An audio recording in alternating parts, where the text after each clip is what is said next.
ഗംഗയ്ക്ക് എന്തുകൊണ്ടാണ് ഒരു IAS officer ആവേണ്ടത്? അപ്പോൾ എനിക്ക് തോന്നിയ കാര്യം നമുക്ക് ജനങ്ങളെ സേവിക്കുക എന്നുള്ളൊരു ഐഡിയയിലാണ് ഇവിടെ ഇറങ്ങി തിരിച്ചത്. അപ്പോൾ അതിൽ ഏറ്റവും ക്ലോസ് ആയിട്ട് അല്ലെങ്കിൽ ഡയറക്റ്റായിട്ട് സെർവ് ചെയ്യാൻ പറ്റുന്നത് IASലൂടെയാണെന്ന് എനിക്ക് തോന്നിയിട്ടുണ്ട്. ഈ ജേർണി സ്റ്റാർട്ട് ചെയ്യുന്ന ഗംഗയെടുത്ത് ഇപ്പോൾ ജേർണി സക്സസ്ഫുൾ ആവുന്ന ഗംഗയാണല്ലോ, എന്താണ് പറയാനുള്ളത്? എൻ്റെ ഈ ജേർണിയിൽ എനിക്ക് ഏറ്റവും കൂടുതൽ നന്ദിയുള്ളത് എന്നോട് തന്നെയാണ്. ഞാൻ വരുന്നത് മുത്രത്തിക്കര എന്ന ഗ്രാമത്തിൽ നിന്ന്, ഒരു സാധാ കർഷക കുടുംബത്തിൽ നിന്നാണ്. അപ്പോൾ അവിടെ നിന്ന് ഞാൻ സ്വപ്നം കാണാൻ ധൈര്യപ്പെട്ടിരുന്നു. എൻ്റെ ആ ഒരു ഡിസിഷനാണ് എൻ്റെ ഇനിയുള്ള എൻ്റെ ഒരു ജീവിതകാലം മുഴുവൻ എൻ്റെ അഡ്രസ്സ് തന്നെ മാറ്റുന്നത്. ആ ഒരു ഡിസിഷൻ ആണ്. Hi all, this is Shinas. ഇന്ന് എൻ്റെ ഒപ്പം ഉള്ളത് ഗംഗ ഗോപിയാണ്. ഇത്തവണത്തെ UPSC റാങ്ക് ലിസ്റ്റിൽ 786 റാങ്ക് മേടിച്ച ഗംഗയ്ക്ക് എല്ലാവിധ ആശംസകളും. കൺഗ്രാറ്റുലേഷൻസ് ഗംഗെ. ഗംഗ പഠിച്ചതൊക്കെ തൃശ്ശൂരാണ്, തൃശ്ശൂർ സ്വദേശിയാണ്. ഓക്കെ, സ്കൂളിംഗ് എല്ലാം അവിടെ തന്നെ ആയിരുന്നു, ഗ്രാജുവേഷൻ അവിടെ തന്നെ ചെയ്യുന്നത്. എപ്പോഴായിരുന്നു ഈ സിവിൽ സർവീസ് എന്ന് പറയുന്ന ഒരു ആഗ്രഹം ഗംഗയ്ക്ക് വരുന്നത്, അല്ലെങ്കിൽ സ്കൂൾ സമയം മുതലുള്ളതായിരുന്നോ? സാർ, എനിക്ക് സ്കൂൾ ടൈമിലൊന്നും അങ്ങനെ ഒരു ആഗ്രഹം ഉണ്ടായിരുന്നില്ല. പക്ഷേ എനിക്ക് വളരും തോറും വലുതാകുമ്പോൾ വലിയൊരാളാകണം, അല്ലെങ്കിൽ എന്തെങ്കിലുമൊക്കെ ചെയ്യണം, സമൂഹത്തിന് വേണ്ടിയിട്ട് കൂടുതലായിട്ട് എന്തെങ്കിലും ചെയ്യണം എന്നുള്ളൊരു തോട്ട് ഉണ്ടായിരുന്നു. അപ്പോൾ ആ അർജിങ്ങനെ വളർന്ന് കോളേജ് ടൈമിലാണ് നമ്മൾ എന്ത് ചെയ്യണം എന്നുള്ളൊരു അങ്ങനെ ഒരു സീരിയസ് ആയിട്ടൊരു തോട്ടിലേക്ക് എത്തുന്നത്. മാത്രമല്ല, ആ ടൈമിൽ 2018 പ്രളയം എന്നെ എഫക്റ്റ് ചെയ്തിട്ടുണ്ട്. അപ്പം അന്ന് കളക്ടേഴ്സ് ഒക്കെ ചെയ്തിട്ടുള്ള റോള്, അതുപോലെ തൃശ്ശൂർ കളക്ടറായിരുന്നിട്ടുള്ള TV അനുപമ മാം ചെയ്ത പ്രവർത്തനങ്ങൾ, ഇതെല്ലാം കണ്ടിട്ട് ആ ഒരു റോളിലേക്ക് വരാമെന്ന് തീരുമാനിക്കുകയായിരുന്നു. അങ്ങനെ സിവിൽ സർവീസിനെ കുറിച്ച് സീരിയസ് ആയിട്ട് ചിന്തിച്ചു, പ്രിപ്പറേഷൻ തുടങ്ങി. അപ്പം യഥാർത്ഥത്തിൽ കേരള ഫ്ലഡ്സ് ഒത്തിരിയധികം കുട്ടികളെ പോസിറ്റീവ്ലി അഡ്മിനിസ്ട്രേഷനിലേക്ക് കോൺട്രിബ്യൂട്ട് ചെയ്തിട്ടുണ്ട്. അവർക്ക് ഇതൊരു മേജർ കരിയറായിട്ട് ചിന്തിപ്പിച്ചിട്ടുണ്ട്. കാരണം ഞാൻ പല കുട്ടികളുമായിട്ട് ഡിസ്കസ് ചെയ്യുന്ന സമയത്ത് ആ സമയത്തെ കളക്ടേഴ്സ് ചെയ്ത ആക്ടിവിറ്റീസ് ഇവർ ഇൻഫ്ലുവൻസ് ചെയ്തിട്ടുണ്ട്. ഇപ്പം അനുപമം ചെയ്തൊക്കെ ആക്ടിവിറ്റീസ് താങ്കൾ ഇൻഫ്ലുവൻസ് ചെയ്തു എന്ന് പറയുന്നത് പോലെ. അപ്പം ആ സമയത്ത് എവിടെയായിരുന്നു, ഈ പ്രളയം വരുന്ന സമയത്ത് എവിടെയായിരുന്നു? സാർ, പ്രളയം വരുന്ന ടൈമിൽ ഞാൻ തൃശ്ശൂർ തന്നെയാണ്. അവിടെ ഞാൻ കൊളത്തൂർ എന്ന് പറഞ്ഞൊരു പ്ലേസിൽ താമസിക്കുകയാണ്. അവിടെ എഫക്റ്റഡ് ആയിരുന്നു. അങ്ങനെ ഞങ്ങളുടെ സ്വന്തം വീട്ടിലേക്ക് വരികയാണ്. മുത്രത്തിക്കരയാണ് എൻ്റെ നാട്. അപ്പോൾ ഈ മുത്രത്തിക്കര എന്നൊരു പ്രദേശം ഒരു തുരുത്ത് പോലെ ബാക്കിയുള്ള എല്ലാ പ്രദേശങ്ങളും ഫ്ലഡിൽ അകപ്പെട്ട് ഈ ഒരു സ്ഥലത്ത് മാത്രം ഫ്ലഡ് ഉണ്ടായിരുന്നില്ല. അങ്ങനെ അവിടെ ഒരു ഫ്ലഡ് റിലീഫ് ക്യാമ്പും ഓപ്പൺ ചെയ്ത് ഒരുപാട് പേരുണ്ടായിരുന്നു. അപ്പോൾ അവിടെ എനിക്ക് നേരിട്ട് ആളുകളായിട്ട് ഇൻട്രാക്ട് ചെയ്യാൻ പറ്റി, പ്രവർത്തിക്കാൻ പറ്റി. ആ ക്യാമ്പിൽ വോളണ്ടിയർ ചെയ്തു. അങ്ങനെ എനിക്ക് അവിടുന്ന് തൊട്ടാണ് ഞാൻ സീരിയസ് ആയിട്ട് എൻ്റെ ജോലിയും അതുപോലെ ജനങ്ങളെ നേരിട്ട് സെർവ് ചെയ്യുന്നതായിരിക്കണം എന്ന് ചിന്തിക്കുന്നത്. ഇപ്പം ജനങ്ങളുമായിട്ട് ആക്റ്റീവ്ലി ഇൻവോൾവ് ചെയ്യുന്നൊരു ജോലി വേണം. പിന്നെ ക്യാമ്പിൻ്റെ പാർട്ട് ആക്റ്റീവ് ഇൻവോൾവ് ആകുമ്പോഴത്തേക്കും നമുക്ക് ജനങ്ങൾക്ക് എന്തെങ്കിലുമൊക്കെ ചെയ്യാൻ പറ്റണമെന്ന് തോന്നുന്നുണ്ടാവും. അപ്പം വലുതാകുമ്പം വലിയൊരാളാകണമെന്നുള്ള ആഗ്രഹം, വലുതാകുമ്പം ഒരു IASകാരി ആവണമെന്നുള്ള ആഗ്രഹത്തിലേക്ക് എത്തുകയാണ് അല്ലേ, ആ ഒരു ട്രാൻസിഷൻ സംഭവിക്കുകയാണ്. അപ്പം ആഗ്രഹങ്ങൾ വളരെ ഇമ്പോർട്ടൻ്റ് ആണ്. അപ്പം അതുപോലെ നമ്മളൊരു എഫോർട്ട് എടുക്കണമല്ലോ. അപ്പം UPSC പ്രിപ്പറേഷൻ തുടങ്ങി മൾട്ടിപ്പിൾ അറ്റംപ്റ്റ്സുകൾ താങ്കൾ കൊടുക്കുന്നുണ്ട്. ഈ ഇനീഷ്യൽ അറ്റംപ്റ്റ്സുകളൊക്കെ എങ്ങനെയൊക്കെയായിരുന്നു? സർ, ഇനീഷ്യൽ അറ്റംപ്റ്റ് 2020 കൊടുക്കുന്നത്. ബട്ട് അത് അത്ര വേണ്ട രീതിയിൽ പ്രിപ്പറേഷൻ ഉണ്ടായിരുന്നില്ല. മാത്രമല്ല, ആ ടൈമിൽ കോവിഡ് ആയിരുന്നു. അപ്പോൾ ഞാൻ വീട്ടിലിരുന്നുകൊണ്ടാണ് പ്രിപ്പയർ ചെയ്യുന്നത്. അപ്പോൾ നമുക്ക് ഗൈഡൻസ് അത്ര കറക്റ്റ് ആയിരുന്നില്ല. പിന്നെ 2021 വീട്ടിലിരുന്നുകൊണ്ട് പ്രിപ്പയർ ചെയ്യുമ്പോൾ നമ്മൾ കോമ്പറ്റീഷനൊന്നും കൂടുതലായിട്ട് അറിഞ്ഞിരുന്നില്ല. പിന്നെ 2022 23 CSAT കൊണ്ടാണ് എനിക്ക് ക്ലിയർ ചെയ്യാൻ പറ്റാതിരുന്നത്. അപ്പോൾ ഫൈനലി എൻ്റെ മിസ്റ്റേക്സ് എല്ലാം ഞാൻ മനസ്സിലാക്കുകയും അത് റെക്ടിഫൈ ചെയ്തുകൊണ്ട് 2024 അറ്റംപ്റ്റ് കൊടുക്കുന്നു, അത് ക്ലിയർ ആകുന്നു. മാത്സ് ഒരു വില്ലനായിരുന്നു ജീവിതത്തിൽ. സ്കൂളിലൊക്കെ മാത്സ് പാടായിരുന്നു, കാരണം CSAT പേപ്പർ പോയെന്ന് പറഞ്ഞു ചോദിച്ചാണ്. സാർ, എനിക്ക് CSAT മെയിനായിട്ട് എനിക്ക് മൈഗ്രെയിൻ്റെ ഒരു ഇഷ്യൂ ഉണ്ടായിരുന്നു. അപ്പോൾ അത് സെക്കൻഡ് പേപ്പർ ആയതുകൊണ്ട് തന്നെ കാലത്ത് എക്സാം അതെ, ഒരു 2 hours നമ്മൾ ആ ബ്രേക്ക് ഉണ്ട്. ആ ബ്രേക്കിൽ ചൂടും, നമ്മൾ നല്ല ചൂടുള്ള സമയത്താണല്ലോ എക്സാം എഴുതുന്നത്, ആ ചൂടും എല്ലാം കാരണം ആ ഒരു ടെൻഷനൊക്കെ കൂടെ എനിക്ക് മൈഗ്രെയിൻ ഹിറ്റ് ചെയ്യുമായിരുന്നു. അത് ട്രിഗേർഡ് ആവും. അപ്പോൾ CSATൻ്റെ ടൈമിൽ എനിക്കത് നല്ലപോലെ കോൺസെൻട്രേറ്റ് ചെയ്യാൻ പറ്റിയിരുന്നില്ല. അപ്പോൾ ഞാൻ 2024 അതിന് വേണ്ടിയിട്ട് ഒരു സൊല്യൂഷൻ കണ്ടെത്തി ഞാൻ അറ്റംപ്റ്റ് കൊടുത്തു, ക്ലിയർ ആയി. ഓക്കെ, UPC പ്രിപ്പറേഷൻ തുടങ്ങാൻ താല്പര്യപ്പെടുന്ന പല കുട്ടികളും മനസ്സിൽ കൂടെ പോകുന്നൊരു കാര്യമാണ്, സ്കൂൾ മുതലേ നമ്മൾ ഇതിനു വേണ്ടിയൊക്കെ സ്റ്റാർട്ട് ചെയ്യണം, ഗ്രാജുവേറ്റ് സമയത്ത് നമ്മൾ ഇങ്ങനെ ചെയ്യണം, പത്രങ്ങൾ വായിക്കണം എന്നൊക്കെ ഉള്ളത്. അപ്പം ഗംഗ പത്രം വായിക്കുന്ന ശീലം എപ്പോഴാണ് തുടങ്ങിയത്? സർ, ഞാൻ ചെറുപ്പം മുതലേ സോഷ്യലി ആക്റ്റീവായിരുന്നു. എനിക്ക് ന്യൂസ് കേൾക്കാനും പത്രം വായിക്കാനും നമ്മുടെ സമൂഹത്തിലെ രാഷ്ട്രീയ സാഹചര്യങ്ങൾ മനസ്സിലാക്കാനൊക്കെ ഒരുപാട് ഇഷ്ടപ്പെടുന്ന ഒരു വ്യക്തിയായിരുന്നു. അതുകൊണ്ട് തന്നെ പത്രം വായന ചെറുപ്പം തൊട്ടേ കൂടെ ഉണ്ടായിരുന്നു. സീരിയസ് ആയിട്ട് ഹിന്ദു പോലെ ഇംഗ്ലീഷ് ന്യൂസ് പേപ്പേഴ്സ് വായിക്കാൻ തുടങ്ങിയത് പ്രിപ്പറേഷൻ തുടങ്ങിയപ്പോഴാണ്. കാരണം ഒരു പൊതുബോധമുള്ള കുട്ടിയാണ് ഗംഗ എന്നുള്ളത് ഗംഗ ഇൻ്റർവ്യൂ സമയത്ത് എൻ്റെ അടുത്ത് വരുമ്പോൾ എനിക്ക് ഉറപ്പുണ്ട്. കാരണം സ്പീക്ക് ഫോർ ഇന്ത്യയിലും പല ഡിബേറ്റ് കോമ്പറ്റീഷനിലുമൊക്കെ ഗംഗ പാർട്ടിസിപ്പേറ്റ് ചെയ്യുകയും പ്രൈസ് വിന്നർ ആവുകയൊക്കെ ചെയ്തിട്ടുണ്ട്. അതുപോലെ സ്കൂളിൽ വെച്ച് NCCയുടെ പാർട്ടാണ്. അതുപോലെ തന്നെ ഡിബേറ്റ് കോമ്പറ്റീഷനിൽ ആക്റ്റീവ്ലി ഉണ്ട്. അപ്പം ഈ സംസാരിക്കാൻ ഇഷ്ടമുള്ള ഒരാളായിരുന്നു. അതെ സർ, സംസാരിക്കാൻ ഇഷ്ടമായിരുന്നു. എൻ്റെ നിലപാടുകളെല്ലാം എപ്പോഴും പറയാനും ഒരു നിലപാടെടുക്കാനും എനിക്ക് ചെറുപ്പം തൊട്ടേ ഇഷ്ടമായിരുന്നു. അപ്പം ഈ നിലപാടുകൾ പറയാനായിട്ടുള്ളൊരു ഫ്രീഡം ആ സ്കൂളുകളിലും കോളേജുകളിലും വീടുകളിലും ഒക്കെ ഉണ്ടായിരുന്നു? അതെ, എനിക്ക് ചെറുപ്പം തൊട്ടേ അങ്ങനെ ഒരു ഫ്രീഡം കിട്ടിയിട്ടുണ്ട്. അത് സോഷ്യൽ മീഡിയ ഒരുപാട് അതൊന്ന് ഫോം ചെയ്യാനായിട്ട് നിലപാടുകൾ എടുക്കാൻ ഒരു പ്ലാറ്റ്ഫോം കിട്ടിയിട്ടുണ്ട്. പിന്നീട് അന്നൊക്കെ സോഷ്യൽ മീഡിയ ഹാൻഡിൽസിലെല്ലാം ഞാൻ വളരെ ആക്റ്റീവായിരുന്നു. പിന്നീടാണ് പ്രിപ്പറേഷൻ സ്റ്റേജിൽ അതെല്ലാം കട്ട് ഡൗൺ ചെയ്തത്. എല്ലാ സോഷ്യൽ മീഡിയ ഉപയോഗിക്കായിരുന്നു, ഇൻസ്റ്റാഗ്രാം, ഫേസ്ബുക്ക് ഒക്കെ? അതെ, കോളേജ് ടൈമിലെല്ലാം ഞാൻ ഉപയോഗിക്കായിരുന്നു. ഞാൻ സോഷ്യലി ആക്റ്റീവായിരുന്നു. വളരെ ആക്റ്റീവ്ലി എഴുതുകയും പ്രവർത്തിക്കുകയും ചെയ്യുന്ന ഒരു വ്യക്തിയായിരുന്നു. ശരിക്കും സോഷ്യൽ മീഡിയ വന്നത് നമുക്ക് നമ്മുടെ ഐഡിയാസും വ്യൂസും ഒക്കെ ലോകത്തിന് മുമ്പിലേക്ക് പറയാനായിട്ടുള്ള ഓപ്പർച്യൂണിറ്റിയാണ്. പക്ഷെ അപ്പം ഞാൻ ഒരു കാര്യം ചോദിച്ചാൽ, ഈ സോഷ്യൽ മീഡിയയിൽ ഒരു അക്കൗണ്ടബിലിറ്റിയുടെ ഇഷ്യൂ ഉണ്ടാവാറില്ലേ? ഏതെങ്കിലും ഒരു കമ്പ്യൂട്ടർ സ്ക്രീനിൻ്റെ ബാക്കിൽ നിന്നുകൊണ്ട് നമ്മൾ എന്തെങ്കിലുമൊക്കെ എഴുതി കുറിച്ചാൽ അവിടെ ഒരു അക്കൗണ്ടബിലിറ്റിയുടെ ഒരു ഇഷ്യൂ തോന്നിയിട്ടുണ്ടോ? കാരണം താങ്കൾ സോഷ്യൽ മീഡിയയിൽ ആക്റ്റീവായിട്ടിരിക്കുന്ന ഒരാളാണ്. അപ്പം ആരെങ്കിലുമൊക്കെ എന്തെങ്കിലും വന്ന് പറഞ്ഞിട്ട് പോകുമായിരിക്കും, ആരാന്ന് പോലും നമുക്ക് അറിയണമെന്നില്ല. അങ്ങനെ തോന്നിയിട്ടുണ്ടോ എപ്പോഴേലും? സർ, അത് എനിക്ക് എപ്പോഴും തോന്നിയിട്ടുണ്ട്. മാത്രമല്ല ഫേക്ക് അക്കൗണ്ട്സ് എല്ലാം വളരെ കൂടുതലുള്ളൊരു കാലഘട്ടം ആണ്. ഫേക്ക് ന്യൂസസ് ഉള്ള കാലഘട്ടമാണ്. അപ്പോൾ സോഷ്യൽ മീഡിയയുടെ മെയിനായിട്ടുള്ളൊരു പ്രശ്നം എന്ന് പറയുന്നത് നമ്മളുടെ ഒറിജിനൽ അക്കൗണ്ടിൽ നിന്ന് നമ്മളുടെ അഭിപ്രായങ്ങൾ ഒരു വ്യക്തി എന്ന നിലയിൽ പറയുന്നു. അതിന് സോഷ്യൽ മീഡിയയിൽ ബുള്ളിങ് വരെ നേരിട്ടിട്ടുണ്ട്. അപ്പോൾ ആ ഒരു പ്രശ്നം എപ്പോഴും ഉണ്ട്. പ്രത്യേകിച്ച് സ്ത്രീകൾ അഭിപ്രായങ്ങൾ പറയുമ്പോൾ, അല്ലെങ്കിൽ ഞാനന്ന് എനിക്ക് 21 വയസ്സ് പോലും ആയിട്ടില്ല. അപ്പോൾ എൻ്റെ നാട്ടിലായാലും ആ ഒരു പ്രദേശത്തായാലും ഒരു ക്വസ്റ്റ്യൻ ഉണ്ട്, ഇത്രയൊക്കെ വലിയ കാര്യങ്ങൾ പറയാറായോ എന്നുള്ളൊരു ക്വസ്റ്റ്യൻ ഉണ്ട്. എനിക്ക് തോന്നുന്നു അതിനുള്ളൊരു വാലിഡേഷൻ കൂടിയാണ് ഈ ഒരു റിസൾട്ട് എന്ന് പറയുന്നത്. നമുക്ക് വലിയ കാര്യങ്ങൾ സംസാരിക്കാനുള്ള വലിയ വലിയ അവസരങ്ങൾ വരികയാണ്. നമ്മൾ ആ സോഷ്യൽ മീഡിയയുടെ പോയിന്റിൽ നിന്ന് നമുക്ക് തിരിച്ച് പ്രിപ്പറേഷനിലേക്ക് വരാം. പ്രിപ്പറേഷനിൽ താങ്കൾ പഠിച്ചത് ബോട്ടണിയാണ്. അപ്പം നമ്മൾ എടുക്കുന്ന സബ്ജക്റ്റുകളൊക്കെ, അല്ലെങ്കിൽ നമുക്ക് UPSCക്ക് വേണ്ടി പഠിക്കേണ്ട സബ്ജക്റ്റുകളൊക്കെ പുതിയ സബ്ജക്റ്റുകളാണ്. ഇപ്പം പൊളിറ്റി ആണെങ്കിലും എക്കണോമിക്സ് ഒക്കെ ആണെങ്കിലും. അപ്പം എങ്ങനെയായിരുന്നു ഒരു സ്ട്രാറ്റജി? സ്റ്റാൻഡേർഡ് ടെക്സ്റ്റ് ബുക്കുകൾ വായിക്കുക, മെറ്റീരിയൽസ് നോക്കുക, എങ്ങനെയായിരുന്നു ഒരു ബേസിക് സ്ട്രാറ്റജി? സർ, ഞാൻ പ്രിപ്പറേഷൻ തുടങ്ങിയപ്പോൾ എനിക്ക് യാതൊരുവിധ ബേസും ഇല്ലായിരുന്നു.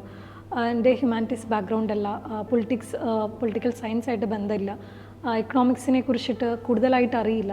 അപ്പോൾ ഞാൻ ബേസിൽ നിന്ന് തുടങ്ങുകയായിരുന്നു. സ്റ്റാൻഡേർഡ് ബുക്സ് വെച്ച് തന്നെ തുടങ്ങുകയായിരുന്നു.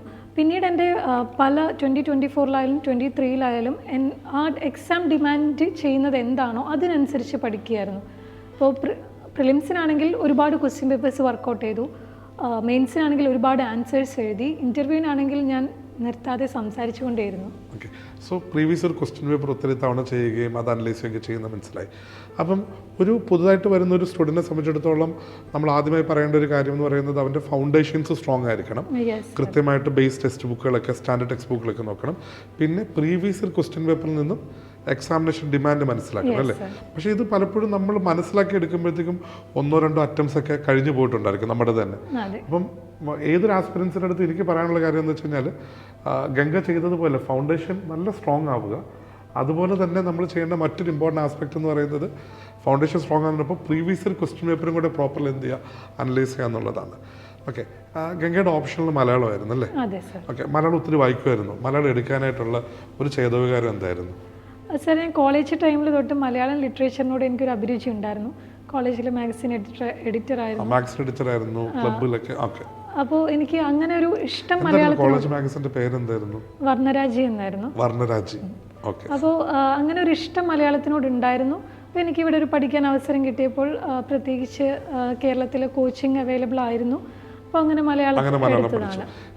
മലയാളം പഠിക്കുമ്പോഴത്തേക്കും ഞാൻ അതിൽ കണ്ടിരിക്കുന്ന ഒരു കാര്യം എന്താണെന്ന് വെച്ച് കഴിഞ്ഞാൽ നമുക്ക് ഒരു സ്റ്റാൻഡേർഡ് ആയിട്ടുള്ള ബുക്കുകളുണ്ട്. അപ്പോൾ ഈ ബുക്കുകളിൽ ഒരു എഴുതി തയ്യാറാക്കിയ ഉത്തരത്തിനെക്കാട്ടി ഉപരിയായിട്ട് നമ്മുടെ ഒരു അഭിപ്രായം വരണ്ടേ ഉത്തരത്തിൽ? അതോ സ്റ്റാൻഡേർഡ് ആയിട്ടുള്ള ആൻസേഴ്സ് ആണോ നമ്മൾ ഫോളോ ചെയ്യുന്നത്? സർ, നമ്മളുടെ എനിക്ക് തോന്നുന്നു സ്റ്റാൻഡേർഡ് ആയിട്ടുള്ള ആൻസേഴ്സ് തന്നെയായിരിക്കും എല്ലാവരും എഴുതുന്നത്. പ്രിലിംസ് ക്ലിയർ ആയിട്ടുള്ള എല്ലാവർക്കും ആ ഒരു അവൈലബിലിറ്റി ഉണ്ട്, നമുക്ക് മെറ്റീരിയൽസ് ഉണ്ട്. അപ്പോൾ എനിക്ക് തോന്നുന്നു നമ്മൾ കൊണ്ടുവരുന്ന ആ ഇന്നോവേഷൻസിനാണ് മാർക്ക് കിട്ടുന്നത് എന്ന് തോന്നിയിട്ടുണ്ട്. അപ്പം മുമ്പ് മുതൽ തന്നെ അഭിപ്രായങ്ങൾ തുറന്നു പറയാവുന്ന ഒരു ഗംഗയ്ക്ക് ഈ മലയാളം ഓപ്ഷനിൽ വായിച്ചിട്ടുള്ള അഭിപ്രായങ്ങൾ അത് നമ്മുടെ ഒരു അനാലിസിസ് ആണ് അല്ലേ? അതൊരു ഓപ്പർച്യൂണിറ്റിയും കൂടെ ആയിരുന്നിരിക്കണം ആൻസേഴ്സ് ഒന്ന് ഡിഫറൻഷിയേറ്റ് ചെയ്യാനായിട്ട്. അതെ സർ. താങ്കളുടെ അനാലിസിസ് ഒക്കെ കൊണ്ടുവരുന്നുണ്ടായിരുന്നു? എല്ലാ കാര്യങ്ങളിലും ബുക്സിലാണെങ്കിലും അത് ആ ക്വസ്റ്റ്യൻ അനലൈസ് ചെയ്യുന്നതിലായാലും ഞാൻ എൻ്റേതായിട്ട് എഴുതാൻ ശ്രമിച്ചിട്ടുണ്ട്. അതായത് കൺവെൻഷനൽ ആയിട്ടുള്ള ട്രഡീഷണൽ ആൻസേഴ്സിൽ നിന്ന് മാറി എൻ്റേതായിട്ട് കൊണ്ടുവരാൻ ശ്രമിച്ചിട്ടുണ്ട്. നമ്മുടെ ഈ പ്രിപ്പറേഷനിൽ ഏറ്റവും ഒരു ഇമ്പോർട്ടൻറ്റ് സ്റ്റെപ്പ് തന്നെയാണ് പേഴ്സണാലിറ്റി ടെസ്റ്റ് അല്ലെങ്കിൽ UPSC ഇൻ്റർവ്യൂ എന്ന് പറയുന്നത്. ഈ UPSC ഇൻ്റർവ്യൂവിനെ പറ്റി പലർക്കും പല മിഥ്യാധാരണകളുമൊക്കെ ഉണ്ട്. ഇപ്പം നമ്മുടെ അടുത്തൊക്കെ ഇപ്പം പണ്ട് ചില മോക്ക് ഇൻ്റർവ്യൂസിൻ്റെ വീഡിയോസൊക്കെ യൂട്യൂബിൽ കാണുമ്പം ഞാൻ തന്നെ നേരിട്ടൊരു ചോദ്യമാണ്, in which state is bay of Bengal എന്ന് ചോദിച്ചു.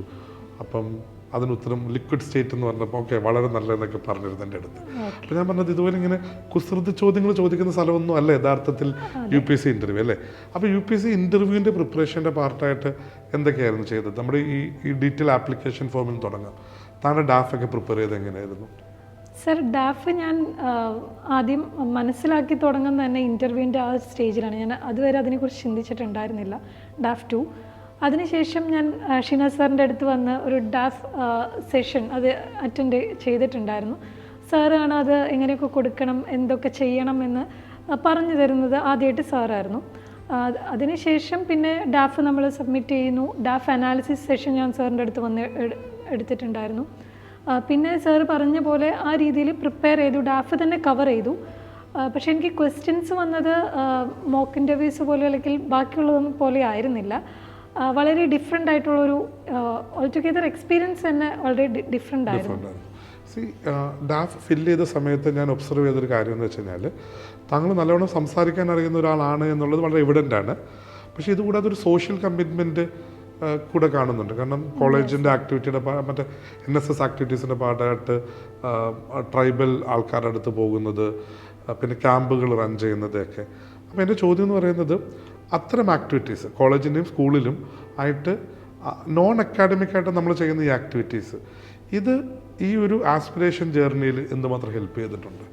സർ, എനിക്ക് തോന്നുന്നു ഞാനെന്ന വ്യക്തി ആ വ്യക്തിത്വം രൂപീകരിക്കപ്പെടാനായിട്ട് എൻ്റെ പാസ്റ്റ് ഒരുപാട് ഹെൽപ്പ് ചെയ്തിട്ടുണ്ട്. അപ്പോൾ നമ്മുടെ സോഷ്യൽ കമ്മിറ്റ്മെൻറ്റ് കൂടിയാണ് നമ്മളുടെ ചെയ്തിട്ടുള്ള പ്രവൃത്തികളിൽ ഡാഫിൽ വിലയിരുത്തുന്നത്. ഡാഫിൽ നമുക്ക് പെട്ടെന്ന് പോയിട്ട് നമ്മുടെ ഹോബീസ് ചേഞ്ച് ചെയ്യാനോ അല്ലെങ്കിൽ പെട്ടെന്ന് ഇപ്പോൾ ഇതിന് വേണ്ടിയിട്ട് വേറെ കോളേജിൽ അങ്ങനെ ചെയ്തു ഇങ്ങനെ ചെയ്തു എന്നൊന്നും പറയാൻ നമുക്ക് പറ്റില്ല. അപ്പോൾ നമ്മളെന്ന വ്യക്തി എങ്ങനെയായിരിക്കുന്നു അതിൻ്റെ ഒരു റിഫ്ലക്ഷൻ കൂടിയാണ് നമ്മുടെ ഡാഫ്. അപ്പോൾ ആ ഡാഫ് തന്നെ എനിക്ക് ഹെൽപ്ഫുള്ളായിരുന്നു അല്ലെങ്കിൽ എന്നെ ഫേവർ ചെയ്തു എന്ന് എനിക്ക് പേഴ്സണാലിറ്റി ടെസ്റ്റിൽ തോന്നിയിട്ടുണ്ട്. ഈ പ്രിപ്പറേഷൻ്റെ പാർട്ടായിട്ട് താങ്കൾ ഡാഫ് അനാലിസിസും 1-to-1 ഒക്കെ ചെയ്തിട്ടുണ്ടായിരുന്നു. പക്ഷേ അതുപോലെ ഞാൻ വിചാരിക്കുന്ന കാര്യമാണ് ഈ പിയർ മോക്ക് എന്ന് പറയുന്നൊരു സംവിധാനം. അപ്പോൾ താങ്കളുടെ പിയർ മോക്ക് എക്സ്പീരിയൻസ് ഒക്കെ എങ്ങനെ ഉണ്ടായിരുന്നു? സർ, ഈ പിയർ മോക്ക് എന്നുള്ളൊരു എനിക്ക് തോന്നുന്നു ആ കോൺസെപ്റ്റ് തന്നെ കൊണ്ടുവരുന്നത് ഐലേൺ IAS ആണ്. ഞാൻ ഇൻ്റർവ്യൂവിന് പോകുന്നു അല്ലെങ്കിൽ മെയിൻസ് ക്ലിയർ ചെയ്യുന്നു. അപ്പോൾ എനിക്കാണെങ്കിൽ അധികം ആരെയും അറിയുന്നില്ല. അപ്പോൾ നമ്മളങ്ങനെ ഒരു വിഷമിച്ചിരിക്കുന്ന സമയത്താണ് ഐലേൺ IAS അങ്ങനെ ഒരു പ്ലാറ്റ്ഫോം തരുന്നത്. നമ്മൾക്ക് എനിക്ക് കുറച്ചൊരു അതിശയമായിരുന്നു. ഐലേൺ വളരെ ഓപ്പൺ ചെയ്ത് നമ്മൾ 9 മണി വരെ 10 മണി വരെ അവിടെ ഇരുന്ന് പിയർ മോക്ക് എടുക്കുന്നു. ഗ്രൂപ്പ് തന്നെ അവിടെ ക്രിയേറ്റ് ചെയ്യപ്പെടുന്നു. അതുപോലെ സാർ വന്ന് അതൊക്കെ നോക്കാറുണ്ട്.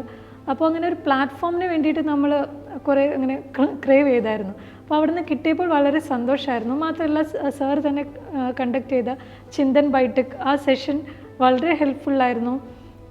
ആ ഒരു സ്പേസിലാണ് നമുക്ക് കുറച്ചും കൂടി നമ്മൾ എക്സ്പ്രസ് ചെയ്യാൻ ഒരു ധൈര്യം കിട്ടുന്നത്. നമ്മൾ പറയുന്നത് കറക്റ്റാണോ, അല്ലെങ്കിൽ നമ്മൾ ജഡ്ജ് ചെയ്യപ്പെടുമോ, ഇങ്ങനെയൊക്കെയുള്ളൊരു തോട്ട്സ് കുറേ ഉണ്ടായിരുന്നു. അപ്പോൾ അതൊരു ഇൻഫോർമൽ സെഷൻ ആയതുകൊണ്ട് തന്നെ സാറിൻ്റെ വീട്ടിലാണ്. അതിന് ഷൗഫി മാമിനോടൊക്കെ താങ്ക് യു പറയുന്നു. മാം ഉണ്ടാക്കി തന്ന ഭക്ഷണവും എല്ലാം അതെല്ലാം വളരെ ഒരു നല്ല മെമ്മറി ആയിരുന്നു. അപ്പോൾ ആ സെഷനിലാണ് എനിക്ക് കുറച്ചും കൂടെ എന്നെ തന്നെ എക്സ്പ്രസ് ചെയ്യാനുള്ളൊരു വേദി കിട്ടുന്നത്. അതിൽ ഞാൻ സാറിനോട് വളരെയധികം നന്ദി പറയുന്നു. ഈ ചിന്തക് ബൈഠക് എന്ന് പറയുന്നത് നമ്മൾ സ്റ്റുഡൻസുമായിട്ട് നടത്തുന്ന ഒരു ഇൻഫോർമൽ സിറ്റിംഗ് ആണ്, ഒരു ബ്രെയിൻ സ്റ്റോമിങ് ഐഡിയ ആണ്. അപ്പം എൻ്റെ ഒരു കൺസെപ്റ്റ് എന്താണെന്ന് വെച്ചാൽ ഒരു 5-6 സ്റ്റുഡൻസിൻ്റെ ഒരു ഗ്രൂപ്പ് ഇൻ്റർവ്യൂവിന് പോകാനായിട്ടിരിക്കുന്നവർ നമ്മൾ ചിന്തക് ബൈഠക്കിനായിട്ട് വിളിക്കുന്നത്. അപ്പം അതൊരു ലോങ്ങർ സെഷൻ ആയതുകൊണ്ട് ചിലപ്പോൾ അതെൻ്റെ വീട്ടിൽ വെച്ചിട്ടായിരിക്കും റൺ ചെയ്യാറുള്ളത്. അപ്പം നമ്മൾ ചെയ്യുന്നത്, നമ്മളൊരു ഡിന്നർ വീട്ടിൽ വന്ന് കഴിക്കാൻ എല്ലാവരും കൂടെ വരുന്നു. എന്നിട്ട് വൈഫ് ഉണ്ടെങ്കിൽ അവൾ ചിലപ്പോൾ ഡിന്നർ ഉണ്ടാക്കും. അവൾ ഡോക്ടറാണ്, അവൾ ഡ്യൂട്ടിക്കൊക്കെ പോകുന്ന സമയത്ത് എൻ്റെ അടുത്ത് പ്രത്യേകം പറഞ്ഞിരിക്കുന്ന കാര്യങ്ങൾ, ആര് വേണമെങ്കിലും വിളിച്ചോ, എന്നെ ശല്യം ചെയ്തതെന്നാണ് മാഡം പറഞ്ഞിട്ടുള്ളത്. പക്ഷേ എന്നിട്ട് അന്ന് എനിക്കൊന്ന് നിങ്ങൾക്ക് ഫുഡൊക്കെ സെറ്റ് ചെയ്തിട്ടുണ്ടായിരുന്നു. എന്നിട്ട് ഞങ്ങൾ രാത്രി മുതൽ നമ്മൾ രാവിലെ ഒരു 6 മണിയായി, രാവിലെ 6 മണി വരെ ഒരു രാത്രി മുതൽ എൻ്റയർ നൈറ്റ് നമ്മൾ ഇരിക്കുകയാണ്.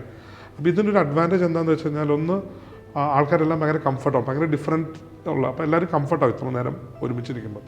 പിന്നെ രണ്ടാമത്തെ ഒരു ഇമ്പോർട്ടൻ്റ് ആസ്പെക്ട് എന്ന് വെച്ച് കഴിഞ്ഞാൽ, നമ്മൾ ഇവരെ കൊണ്ട് മൾട്ടിപ്പിൾ തവണ അവരുടെ ആൻസേഴ്സ് ഒന്ന് പറയിപ്പിക്കാം. 3, ഓപ്പണായിട്ട് ഇവർക്ക് എന്തും ചോദിക്കാം. സാർ ഇങ്ങനെ പറഞ്ഞാൽ പ്രശ്നമുണ്ടോ? മറ്റ് വേദികളിൽ ചിലപ്പം അയ്യേ ഇങ്ങനെ എന്ന് നമ്മൾ വിചാരിക്കുന്ന കാര്യങ്ങൾ പറയാനുള്ള സ്പേസും കൂടെയാണ്. എനിക്കൊന്ന് നമുക്ക് ചിന്തക് ബൈഠക്കിൽ നിന്ന് ഭയങ്കര നല്ല രീതിയിൽ റിസൾട്ട് വന്നു. ഒത്തിരിയധികം കുട്ടികൾ ഇത്തവണ ക്ലിയർ ആയിട്ടുണ്ട്. പക്ഷേ ഞാനൊരിക്കലും ഈ 6 മണി വരെ ഇരിക്കണമെന്ന് വിചാരിച്ചിട്ടൊന്നുമല്ല. പിന്നെ ഈ കുട്ടികൾ എനർജി കാണുമ്പോഴത്തേക്കും ആ ഒരു 6 പേരും മൾട്ടിപ്പിൾ ടൈം സിറ്റിംഗ് ഒക്കെ ചെയ്ത് കഴിയുമ്പോൾ ഒരു 4, 5, 6 മണി, എനിക്കൊന്ന് നമ്മുടെ എന്താണ് 5:30 ആയപ്പോഴത്തേക്കും എന്താണ് അതൊന്ന് വൈൻഡപ്പ് ആവുന്നത്. അപ്പം ഞാൻ ഇടയ്ക്ക് വെച്ച് ചിന്തിക്കുമായിരുന്നു, നമ്മൾ ലേറ്റ് ആയിട്ടാണെങ്കിൽ ഈ കുട്ടികൾ തിരിച്ചുകൊണ്ടാക്കണമെന്ന്. അപ്പോൾ പിള്ളേർ പറഞ്ഞു ലേറ്റ് ഒന്നും പേട്ട, കാരണം പിറ്റേ അടുത്ത ദിവസം രാവിലെ ആയിട്ടുണ്ടെന്ന് പറയുമായിരുന്നു. സോ ചിന്തക് ബൈഠക് ആക്ച്വലി എനിക്കും ഭയങ്കര ഒരു, കാരണം ഞാൻ അതിൽ നിന്ന് കണ്ടതെന്ന് വെച്ചാൽ, എനിക്ക് ഈ വരുന്ന തലമുറയുടെ വ്യൂ പോയിൻറ്റ്സും അവരുടെ ആസ്പിറേഷൻസൊക്കെ നമുക്ക് മനസ്സിലാക്കാൻ സാധിക്കുന്നുണ്ട്. അപ്പം നിങ്ങളെ ഇതിലേക്ക് ഗൈഡ് ചെയ്യുന്ന പല എലമെൻറ്റുകളും നമുക്ക് അതിൽ നിന്ന് കിട്ടുന്നുണ്ട്. ഈ ആക്ച്വൽ ഇൻ്റർവ്യൂവിലേക്ക് വരുമ്പോഴത്തേക്ക് എത്രത്തോളം നമ്മൾ മിമിക് ചെയ്യാൻ നോക്കിയാൽ, എത്രത്തോളം നമ്മൾ മോക്ക് ഇൻ്റർവ്യൂ എടുക്കാൻ നോക്കി കഴിഞ്ഞാലും actual interview will be always different. ഞാൻ മൾട്ടിപ്പിൾ ഇൻ്റർവ്യൂ എടുത്തിട്ട് ഞാൻ ആക്ച്വൽ ഇൻ്റർവ്യൂ ഇപ്പം ഭയങ്കര വ്യത്യാസം ഉണ്ടായിരുന്നു. അപ്പം ഗംഗയ്ക്ക് അതിന് സിമിലർ എക്സ്പീരിയൻസ് ആയിരുന്നു എന്നാണ് ഞാൻ മനസ്സിലാക്കുന്നത്. ആരുടെ പാനലായിരുന്നു? ഞാൻ അറ്റൻഡ് ചെയ്തത് സുമൻ ശർമ്മ മാമിൻ്റെ ബോർഡായിരുന്നു. ബട്ട് അവിടെ വന്ന ക്വസ്റ്റ്യൻസ് എല്ലാം റാൻഡം ആയിരുന്നെങ്കിലും അതിനെന്നെ പ്രിപ്പയർ ചെയ്തതും ഞാൻ അതിന് ആ ക്വസ്റ്റ്യൻസ് ഫേസ് ചെയ്യാൻ ഞാൻ തന്നെ എന്നെ തയ്യാറാക്കിയതും ഈ ഒരു പ്രോസസ്സിലൂടെയാണ്. മോക്ക് ഇൻ്റർവ്യൂസ് ആയാലും 1-1 സെഷൻസ് ആണെങ്കിലും സാറ് ചിന്തൻ ബൈഠക്കിലെല്ലാം സാർ എന്നെ കൊണ്ട് ഒരു ആൻസർ തന്നെ 4 തവണയൊക്കെ പറയിപ്പിച്ചിട്ടുണ്ട്. അപ്പോൾ ഈ ഒരു പ്രോസസ്സ് തന്നെയാണ് എനിക്ക് ആ ക്വസ്റ്റ്യൻസിനെ ഫേസ് ചെയ്യാൻ പറ്റിയതും. അൾട്ടിമേറ്റ്ലി എനിക്ക് ഇന്റർവ്യൂ സ്കോറാണ് എന്നെ രക്ഷിച്ചത്. 193. 193 is a very excellent mark. Okay, ഇപ്പം റാങ്കൊക്കെ വന്നു. ഇപ്പം റാങ്ക് കിട്ടിയ സമയത്ത് എവിടെയായിരുന്നു ആ ഒരു മൊമെൻറ്റിലുണ്ടായിരുന്നു? കാരണം താങ്കളുടെ ഇതൊരു 5ാമത്തെ അറ്റംപ്റ്റ് ആയിരുന്നു അല്ലേ? അപ്പം മൾട്ടിപ്പിൾ തവണ താങ്കൾ ഫെയിലിയർ ഫേസ് ചെയ്തിട്ടുണ്ട്. ചില സമയത്ത് സീസാറ്റ് ആയിരിക്കാം, ചില സമയത്ത് നമ്മുടെ പ്രിപ്പറേഷനിലെ പ്രോബ്ലംസ് ആയിരിക്കാം. ഫൈനലി എല്ലാം ശരിയായി വന്നൊരു വർഷമാണ്. റിസൾട്ട് അറിഞ്ഞപ്പം എന്താ തോന്നിയത്? എന്തായിരുന്നു ആ സമയത്തൊരു ഫീലിംഗ്? സർ, റിസൾട്ട് അറിഞ്ഞപ്പോൾ ഞാനാണെങ്കിൽ സാറ്റർഡേ തൊട്ട് വെയിറ്റ് ചെയ്യാണ് റിസൾട്ട് അറിയാനായിട്ട്. അപ്പോൾ ട്യൂസ്ഡേ ആണ് റിസൾട്ട് വരുന്നത്. അപ്പോൾ ഒരുപാട് വെയിറ്റ് ചെയ്ത് വന്നപ്പോൾ എനിക്ക് ആ ഒരു ടെൻഷനിൽ വന്ന് നമ്മൾ ലിസ്റ്റിൽ കയറുമോ ഇല്ലയോ, പിന്നെയും എന്താണ് അവസ്ഥ, അതായത് നമ്മൾ 0ക്കാണ് പിന്നെ പോകുന്നത്. അപ്പോൾ അങ്ങനെ ടെൻഷൻ അടിച്ചിരിക്കുമ്പോൾ ഇതൊരു വലിയൊരു റിലീഫായിരുന്നു, ഒരു ആശ്വാസം തന്നെയായിരുന്നു. സന്തോഷത്തെക്കാൾ ഉപരി എനിക്കൊരു ആശ്വാസമാണ് തോന്നിയത്. പിന്നെ മാത്രമല്ല, കുറേ ഫെയിലിയേഴ്സ് ഞാൻ ഫേസ് ചെയ്തുകൊണ്ട് തന്നെ ഒരുപാട് വലിയൊരു സന്തോഷം, അങ്ങനെ ഒരു ഫേസല്ല, ഒരു ന്യൂട്രൽ അവസ്ഥയായിരുന്നു. ആശ്വാസമാണ് തോന്നിയത്. പിന്നെ വീട്ടിലൊക്കെ എത്തിയപ്പോൾ വളരെ സന്തോഷം, നാട്ടുകാർക്കും വീട്ടുകാർക്കും എല്ലാവർക്കും അഭിമാനമായി. അപ്പം അങ്ങനെ ആകാൻ പറ്റതിൽ ഒത്തിരി സന്തോഷം. ഈ വിക്രമാദിത്യം എന്ന് പറഞ്ഞ മലയാളത്തിലൊരു സിനിമ കണ്ടിട്ടുണ്ട്. അപ്പോൾ അതിൽ ഈ നിവിൻ പോളിയും അതുപോലെ തന്നെ ദുൽഖർ സൽമാൻ റിസൾട്ട് നോക്കുന്ന PDF നോക്കുന്ന ഒരു ഇതുണ്ട്. അപ്പോൾ ആദ്യം നിവിൻ്റെ റിസൾട്ട് നോക്കുന്നുണ്ട്. അപ്പം നമ്മുടെ നായകൻ്റെ ദുൽഖറിൻ്റെ റിസൾട്ട് നോക്കുന്നില്ല. അപ്പം റിസൾട്ട് ഇങ്ങനെ നോക്കും, കിട്ടിയെന്നറിയാം. പിന്നെ കാണിക്കുന്ന സീൻ ശ്രദ്ധിച്ചിട്ടുണ്ടെന്ന് അറിയത്തില്ല. ഇവൻ ആ വീടിൻ്റെ മുകളിൽ പോയി നിൽക്കുന്നൊരു സീനാണ്. അപ്പോൾ ആ ഒരു മൊമെൻറ്റിൽ അവൻ ഫീൽ ചെയ്യുന്നത് ഹാപ്പിനെസ്സിനെക്കാട്ടി ഉപരി ഒരു കണ്ടൻമെന്റ് ആണ്, yes, sir. ആ ഒരു റിലീഫും കണ്ടൻമെന്റ് ആണ്. Yes, sir. ഞാൻ പലപ്പോഴും ചിന്തിച്ചിട്ടുണ്ട്. കാരണം ഈ റിസൾട്ട് വരുന്ന സമയത്ത് കുട്ടികൾ യഥാർത്ഥത്തിൽ ഫീൽ ചെയ്യുന്നത് ഹാപ്പിനെസ്സിനെക്കാട്ടും ഉപരി ആ ഒരു റിലീഫും കണ്ടൻമെന്റും ആണ്. Okay, finally I made it, Yes. And എൻ്റെ ഇത്ര നാളത്തെ ഒരു സ്ട്രഗിളിന് ഒരു ഔട്ട്കമാണ്. അപ്പോൾ നമ്മളിങ്ങനെ ഹുറേ എന്നൊന്നും അല്ല നമ്മൾ പറയും, നമ്മൾ മനസ്സുകൊണ്ട് ഹാപ്പി ആവുകയാണ്. ഐ തിങ്ക് താങ്കളും അതൊരു സിമിലർ ആയിട്ട് ഇത് കണ്ടിട്ടുണ്ട്, ഈ സീൻ കണ്ടിട്ടുണ്ട്. കണ്ടിട്ടുണ്ട് സർ. പിന്നെ എനിക്ക് തോന്നുന്നു തുള്ളിച്ചാടാനൊക്കെ ഉള്ള പ്രായമൊക്കെ കഴിഞ്ഞെന്ന് തോന്നുന്നു. അപ്പോൾ ഈ കണ്ടൻമെന്റും ഈ റിലീഫും തന്നെയാണ് എനിക്കും തോന്നിയത്. റിസൾട്ട് വന്നു, താങ്കളിപ്പം ഇന്ത്യൻ റവന്യൂ സർവീസിലേക്കായിരിക്കും കൂടുതൽ ചാൻസ് ഉള്ളത്. വളരെ അടിപൊളി സർവീസാണ്. ഇന്ന് ഇന്ത്യയിൽ ലീഡ് ചെയ്യുന്ന സർവീസുകൾ നമ്മൾ എടുത്തു കഴിഞ്ഞാൽ ഏറ്റവും ഫ്രണ്ടിൽ നിൽക്കുന്ന സർവീസുകളും തന്നെയാണ് IRS എന്ന് പറയുന്നത്. മാത്രമല്ല രാഷ്ട്രത്തിൻ്റെ പുരോഗതിയിലേക്ക് ഒത്തിരി കോൺട്രിബ്യൂഷനൊക്കെ ചെയ്യാൻ പറ്റുന്നതാണ്. എങ്കിലും നമ്മളെല്ലാവരും ഈ ഒരു പ്രോസസ്സ് തുടങ്ങുമ്പോഴത്തേക്കും നമ്മുടെ മനസ്സിലുള്ള സർവീസുകൾ ഏറെക്കുറെ IAS അല്ലെങ്കിൽ IPS അല്ല IFS ആണ്. താങ്കളുടെ മനസ്സിലുണ്ടായിരുന്ന സർവീസ് IAS തന്നെയാണ് അല്ലേ? അതെ സർ, IAS തന്നെയാണ്. ഓക്കെ, അപ്പം ഒന്നുകൂടെ എഴുതണമെന്ന് താല്പര്യപ്പെടുന്നുണ്ടോ? യെസ് സർ, ഒന്നുകൂടെ എഴുതണമെന്ന് താല്പര്യപ്പെടുന്നു. ഓക്കെ, അപ്പം എൻ്റെ ചോദ്യം എന്ന് പറയുന്നത് IAS ആവാൻ ആഗ്രഹിക്കുന്നത് എന്തുകൊണ്ട്? I mean why do want to become an IAS officer? ഇത് UPSC ഇൻ്റർവ്യൂവിന് നമ്മൾ പ്രിപ്പയർ ചെയ്യുന്ന ചോദ്യമാണ്. എങ്കിലും ആ ഇൻ്റർവ്യൂവിൽ പറയുന്ന ആ എല്ലാ ക്ലീഷ്യേഴ്സും മാറ്റി നിർത്തി ഗംഗയ്ക്ക് എന്തുകൊണ്ടാണ് ഒരു IAS ഓഫീസർ ആവേണ്ടത്? സർ, ഞാൻ ഈ ക്വസ്റ്റ്യൻ ഒരുപാട് ചിന്തിച്ചതാണ്. അതായത് സിവിൽ സർവീസ് എന്ന് പറയുമ്പോൾ ഒരുപാട് സർവീസസ് ഉണ്ട്, എന്തുകൊണ്ട് IAS എന്നുള്ളത്. അപ്പോൾ എനിക്ക് തോന്നിയ കാര്യം നമുക്ക് ജനങ്ങളെ സേവിക്കുക എന്നുള്ളൊരു ഐഡിയയിലാണ് ഇവിടെ ഇറങ്ങി തിരിച്ചത്.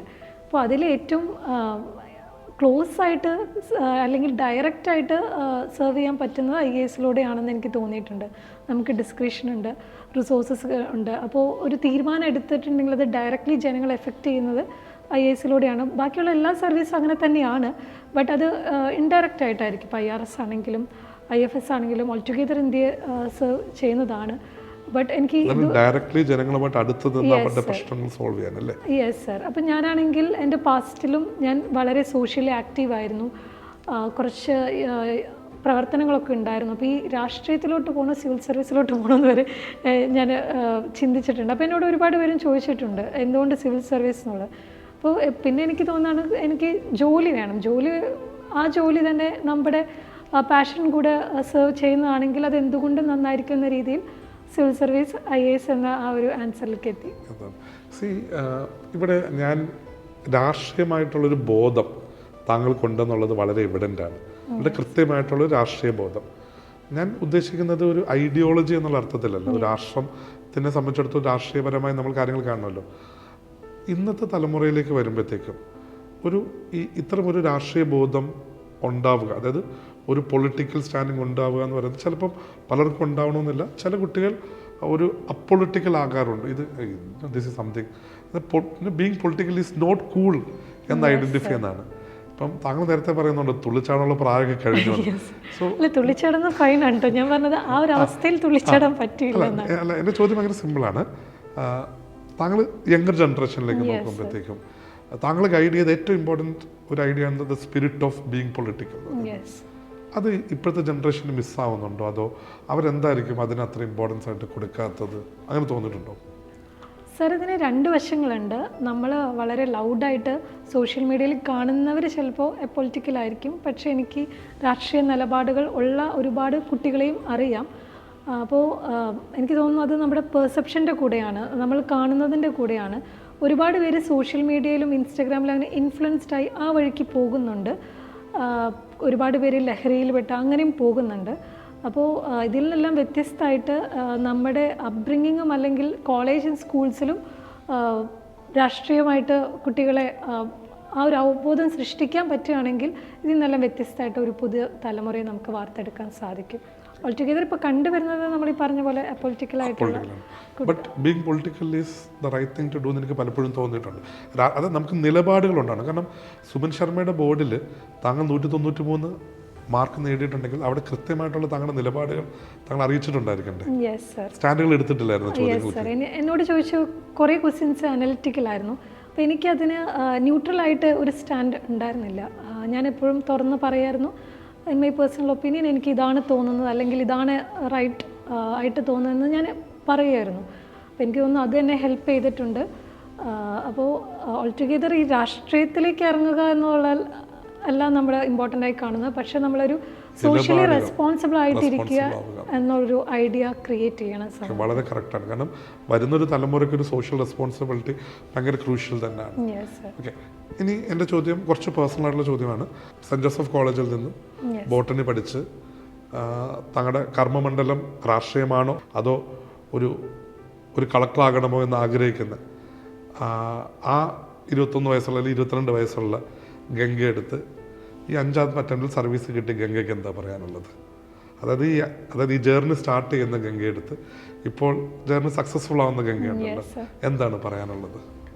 സർ, എനിക്ക് ആ 21 വയസ്സുള്ള ഗംഗയോട് ഒത്തിരി നന്ദിയുണ്ട്. എൻ്റെ ഈ ജേണിയിൽ എനിക്ക് ഏറ്റവും കൂടുതൽ നന്ദിയുള്ളത് എന്നോട് തന്നെയാണ്. ഞാൻ വരുന്നത് മുത്രത്തിക്കര എന്ന ഗ്രാമത്തിൽ നിന്ന് ഒരു സാധാ കർഷക കുടുംബത്തിൽ നിന്നാണ്. ഞങ്ങളുടെ നാട്ടിലോ അല്ലെങ്കിൽ വീട്ടിലോ അങ്ങനെ ഗവൺമെൻറ് സർവൻസോ ഒക്കെ വളരെ കുറവാണ്. അപ്പോൾ അവിടെ നിന്ന് ഞാൻ സ്വപ്നം കാണാൻ ധൈര്യപ്പെട്ടിരുന്നു. ഒരുപാട് പേര് ഈ സ്വപ്നത്തിൽ തന്നെ എൻ്റെ ക്വസ്റ്റ്യൻ ചെയ്തിട്ടുണ്ട്. ഇതെല്ലാം പറ്റുമോ, ഇതെല്ലാം നമുക്ക് സാധ്യമാണോ, അല്ലെങ്കിൽ ഇതിനെല്ലാം ഒരുപാട് പൈസ ചെലവ് ഉണ്ടല്ലോ എന്നൊക്കെ ക്വസ്റ്റ്യൻ ചെയ്തിട്ടുണ്ട്. അപ്പോൾ എനിക്ക് ആ ഒരു ഡ്രീം ചെയ്യാൻ ഞാൻ ഡെയറിങ് ആയിരുന്നു. അതിന് എനിക്ക് നന്ദിയുണ്ട്. അതായത് എൻ്റെ ആ ഒരു ഡിസിഷനാണ് എൻ്റെ ഇനിയുള്ള എൻ്റെ ഒരു ജീവിതകാലം മുഴുവൻ എൻ്റെ അഡ്രസ്സ് തന്നെ മാറ്റുന്നത് ആ ഒരു ഡിസിഷൻ ആണ്. അപ്പോൾ എനിക്ക് വളരെ നന്ദിയാണ് 21 വയസ്സുള്ള ഗംഗയോടുള്ളത്. കാരണം നമ്മളിൽ അർപ്പിക്കുന്ന വിശ്വാസമാണ് യഥാർത്ഥത്തിൽ നമ്മുടെ ലൈഫിൽ ഏറ്റവും വലിയൊരു മുതൽക്കൂട്ട് എന്ന് പറയുന്നത്. അത് വളരെ കൃത്യമായിട്ട് ഗംഗ നമുക്ക് കാണിച്ചു തരികയാണ്. ഗംഗ ആഗ്രഹിക്കുന്നത് പോലെ ജനങ്ങളുമായിട്ട് ഡയറക്റ്റ്ലി ഇടപഴകുന്ന, അവരുടെ പ്രശ്നങ്ങൾ സോൾവ് ചെയ്യുന്ന ഒരു കളക്ടറായിട്ട് മാറട്ടെ, അല്ലെങ്കിൽ ഒരു IAS ഓഫീസറായിട്ട് മാറട്ടെ, അല്ലെങ്കിൽ അത്തരം ഒരു അഡ്മിനിസ്ട്രേറ്ററായിട്ട് ഗംഗ മാറട്ടെ എന്ന് ആശംസിച്ചുകൊണ്ട് ഗംഗയ്ക്ക് എല്ലാവിധ ഭാവങ്ങളും തരുന്നു. Thank you. Thank you sir. Thank you so much.